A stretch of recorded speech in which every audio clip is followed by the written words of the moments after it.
Hello বন্ধুরা, কেমন আছো তোমরা? আশা করছি বেশ ভালো আছো। আমি রহমান পলাশ তোমাদের সবাইকে স্বাগত জানাই কোচি এইটে।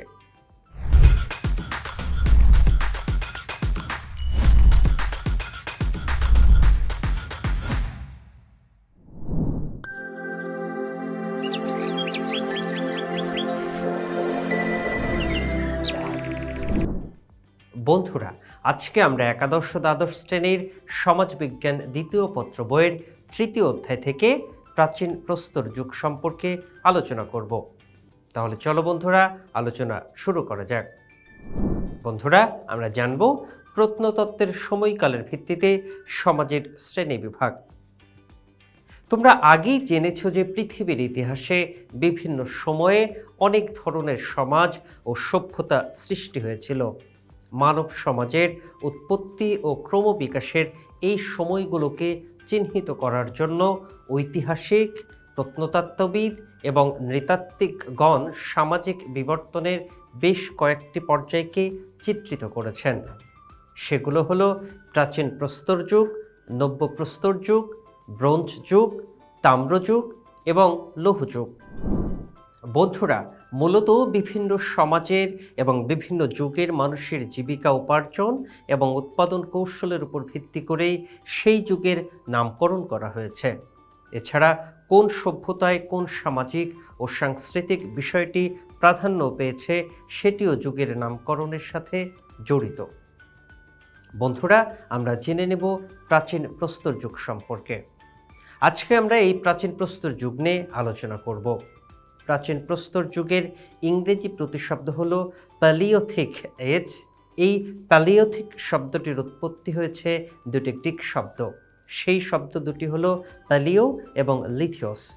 বন্ধুরা, এখানে প্যালিও শব্দের অর্থ হলো পুরাতন এবং লিথোস শব্দের অর্থ হলো পাথর। এই প্রাচীন প্রস্তর যুগেই মানব সভ্যতার বিকাশের প্রথম ভিত্তি স্থাপিত হয়েছিল।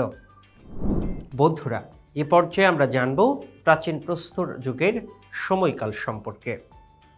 প্রাচীন প্রস্তর যুগের সময়কাল সবচেয়ে দীর্ঘ। প্রাথমিকভাবে মনে করা হতো যে প্রাচীন প্রস্তর যুগের সময়কাল খ্রিস্টপূর্ব 15 লক্ষ থেকে খ্রিস্টপূর্ব 10 লক্ষ পর্যন্ত বিস্তৃত। কিন্তু পরবর্তীতে প্রয়োজনীয় তথ্য প্রমাণাদির অভাবে প্রত্নতত্ত্ববিদগণ এই যুগের সময়কালকে সংক্ষিপ্ত করে এটিকে খ্রিস্টপূর্ব 1 লক্ষ থেকে খ্রিস্টপূর্ব 10,000 অব্দের মধ্যে সীমাবদ্ধ করেছেন। প্রাচীন প্রস্তর যুগের পর্যায় বা উপবিভাগ।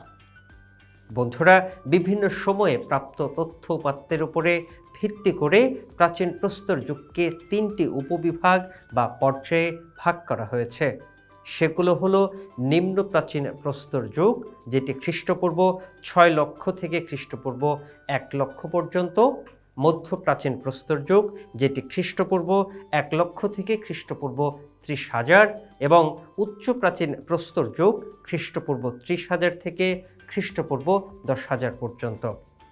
বন্ধুরা, আমরা এখন এই পর্যায়গুলো সম্পর্কে বিস্তারিত জেনে নেওয়ার চেষ্টা করব। প্রথমত, নিম্ন প্রাচীন প্রস্তর যুগ। নিম্ন প্রাচীন প্রস্তর যুগ হল প্রাচীন প্রস্তর যুগের প্রাথমিক পর্যায়। খ্রিস্টপূর্ব প্রায় 6 লক্ষ থেকে খ্রিস্টপূর্ব 1 লক্ষ অব্দ পর্যন্ত সময়কালকে প্রাচীন প্রস্তর যুগের প্রাথমিক পর্যায় হিসেবে অভিহিত করা হয়েছে। প্রত্নতাত্ত্বিকদের মতে নিম্ন প্রাচীন প্রস্তর যুগের মানুষেরা আজকের পৃথিবীর আধুনিক মানুষদের মতো ছিল না। তারা এই যুগের মানুষদের প্রায় মানুষ বা হাইডেলবার্গ মানুষ হিসেবে অভিহিত করেছেন। অর্থাৎ তারা দেখতে মানুষের মতো হলেও মানসিকতার দিক থেকে মানুষের মতো ছিল না। এসব মানুষদের বুদ্ধি, মেধা ও দক্ষতা ছিল অত্যন্ত নিম্নমানের। এই যুগের মানুষেরা মূলত অরণ্য এবং গুহায় বসবাস করত। খাবারের খোঁজে তারা বনে জঙ্গলে ঘুরে বেড়াতো। এরা নিজেরা নিজেদের খাবার তৈরি করতে পারত না। প্রকৃতি থেকে পাওয়া খাবার খেয়েই তারা তাদের ক্ষুধা নিবারণ করত। এভাবে সময়ের পরিক্রমার সাথে সাথে ধীরে ধীরে প্রয়োজনের খাতিরে তাদের ভেতরে মেধা ও দক্ষতার কিছুটা বিকাশ ঘটতে শুরু করে। বন্ধুরা, তারা বুঝতে পারে যে ক্ষুধা নিবারণের জন্য শুধু গাছপালা ও ফলমূলের উপর নির্ভর করে থাকলেই চলবে না। তারা তখন পশু পাখি শিকার করে সেগুলো খাওয়ার কথা চিন্তা করে। কিন্তু পশু শিকারের জন্য তাদের প্রয়োজন ছিল হাতিয়ারের। তখন তারা একটি পাথরের সাথে আরেকটি পাথরকে ঘষে ঘষে সেই পাথরটিকে তীক্ষ্ণ ও সুচালো করে তোলে। এটিই ছিল আদিম মানুষের তৈরি প্রথম হাতিয়ার। এই হাতিয়ার ব্যবহার করে তারা পশু শিকারের কৌশল আয়ত্ত করতে সক্ষম হয়। বন্ধুরা, এই যুগের মানুষ ছিল প্রধানত শিকারী ও খাদ্য সংগ্রহকারী। প্রত্নতাত্ত্বিকগণ মনে করেন যে এদের কেউ কেউ হয়তো আগুনের ব্যবহার সম্পর্কে জানত। জাভার পিথেক্যান্থপাস, চায়নার সিনান্থ্রপাস, আলজেরিয়ার আটলান্থ্রপাস নামক জনগোষ্ঠী এই যুগের মানুষের অন্তর্ভুক্ত ছিল। এরা এশিয়া, ইউরোপ ও আফ্রিকার বিভিন্ন অঞ্চলে ছড়িয়ে ছিটিয়ে বসবাস করত। দ্বিতীয়ত, মধ্যপ্রাচীন প্রস্তর যুগ। বন্ধুরা, এখন আমরা জেনে নেব মধ্যপ্রাচীন প্রস্তর যুগ সম্পর্কে। প্রাচীন প্রস্তর যুগের মধ্যে পর্যায়ের সময়কে মধ্যপ্রাচীন প্রস্তর যুগ বলা হয়। প্রত্নতাত্ত্বিকরা খ্রিস্টপূর্ব 1,00,000 থেকে খ্রিস্টপূর্ব 30,000 অব্দ পর্যন্ত সময়কালকে প্রাচীন প্রস্তর যুগের মাধ্যমিক পর্যায় হিসাবে অভিহিত করেছেন। ধারণা করা হয় যে এই যুগেই মানুষের মধ্যে প্রথম পোশাক পরিচ্ছদ সংক্রান্ত ধারণার উদ্ভব ঘটে।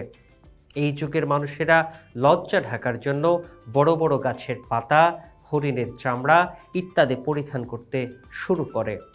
এছাড়া শীতের তীব্রতা থেকে নিজেদের রক্ষা করার জন্য তারা বিভিন্ন পশুর চামড়া পরিধান করত এবং গুহায় যেয়ে বসবাস করত।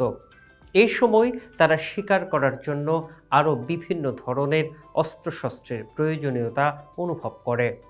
এই প্রয়োজনীয়তা থেকেই তারা শিকারের জন্য উপযোগী পাথরের ধারালো, সূক্ষ্ম ও মসৃণ অস্ত্র তৈরি করতে সক্ষম হয়। এই অস্ত্রগুলোর মধ্যে ছিল 2 প্রান্ত তীক্ষ্ণ বর্শা, ছুরি, চাঁছাড়, 3 কোণা ও 4 কোণা আকৃতির পাথরের বিভিন্ন অস্ত্র ইত্যাদি। বন্ধুরা, প্রত্নতাত্ত্বিকরা ধারণা করেন যে এই যুগের মানুষ আগুনের ব্যবহার জানত। শীত থেকে বাঁচার জন্য অথবা পশু পাখি পুড়িয়ে খাওয়ার জন্য তারা পাথরের সাথে পাথর ঘষে আগুন জ্বালাত। এই যুগের উল্লেখযোগ্য জনগোষ্ঠী নিয়ানডার্থাল বিশ্বের বিভিন্ন জনপদে বসবাস করত। তখনকার সময়ের মানুষেরা গুহায় বিভিন্ন চিত্র অঙ্কন করত। সেসব গুহাচিত্রের মাধ্যমে ওই যুগের মানুষের ধর্মীয় বিশ্বাস ও শিল্পবোধের পরিচয় পাওয়া যায়। তৃতীয়, উচ্চ প্রাচীন প্রস্তর যুগ। বন্ধুরা, চলো এবার জেনে নেওয়া যাক উচ্চ প্রাচীন প্রস্তর যুগ সম্পর্কে। প্রাচীন প্রস্তর যুগের সর্বশেষ পর্যায়ের সময়কে উচ্চ প্রাচীন প্রস্তর যুগ বলা হয়। প্রত্নতাত্ত্বিকরা খ্রিস্টপূর্ব 30,000 অব্দ থেকে খ্রিস্টপূর্ব 10,000 অব্দ পর্যন্ত সময়কালকে প্রাচীন প্রস্তর যুগের শেষ পর্যায় হিসাবে অভিহিত করেন। প্রাচীন প্রস্তর যুগের এই শেষ পর্যায়ে এসে মানুষ কঠিন বাস্তবতাকে মোকাবেলা করতে শিখে যায়। বন্ধুরা, মানুষের তৈরি করা হাতিয়ারগুলো এই পর্যায়ে এসে আরও কিছুটা উন্নত হয়। এই যুগে মানুষ বর্ষা নিক্ষেপ করার যন্ত্র, হারপুন, তীর ধনুক ইত্যাদি তৈরি করা শিখে। এই যুগের আরও উল্লেখযোগ্য বেশ কিছু আবিষ্কারের মধ্যে ছিল হাড়ের তৈরি সূচ, চাকু, করাত, বড়শি, বাটালি ইত্যাদি।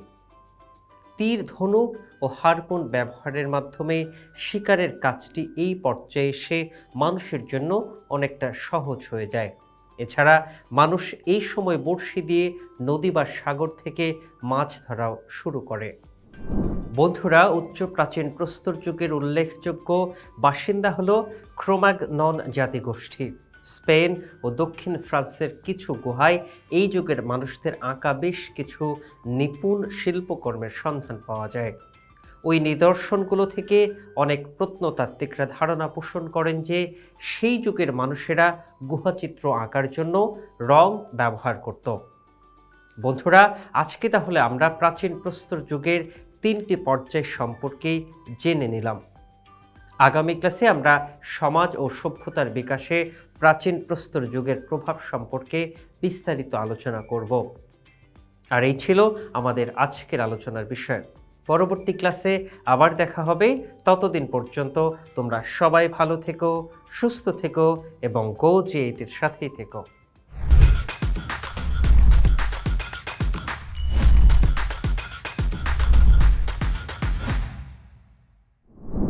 বন্ধুরা, এতক্ষণ যা আলোচনা করলাম তা থেকে গুরুত্বপূর্ণ কিছু নোটস জেনে নিই।